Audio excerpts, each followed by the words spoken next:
பார்க்கடலை கடைந்த நேரத்தில் முதலில் வந்தது ஆலகால விஷம்.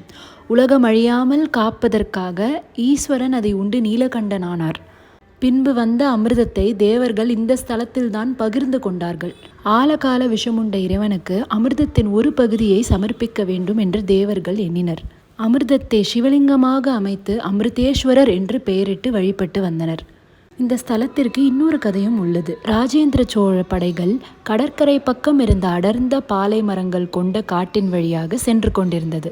ஓய்வெடுக்க நிறுத்தின ராஜன் தன் பட்டத்து யானையை ஒரு பாலை மரத்தில் கட்டச் சொன்னார். ஆனால் அந்த யானை மயங்கி விழுந்தது.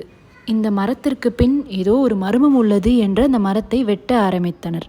வெட்ட வெட்ட அந்த மரத்திலிருந்து ரத்தம் வந்தது. மேலும் ஆராய்ந்து பார்த்த பொழுது அங்கு ஒரு சிவலிங்கம் தலையில் வெட்டப்பட்ட நிலையில் இருந்தது. இதை கண்ட அரசன் மனம் நொந்து அந்த சிவனுக்கு மிகப்பெரிய அழகான கோயிலை கட்டினார். இதுவே அருள்மிகு திருபாலீஸ்வரர் திருக்கோயிலாகும். இத்திருத்தலத்தில் ஆவுடையார் கல்லிலும் லிங்கம் மரத்திலும் இருப்பது தனிச்சிறப்பு. லிங்கத்தில் இன்றும் அந்த தழும்பு இருக்கிறது. ஓம் நம சிவாய.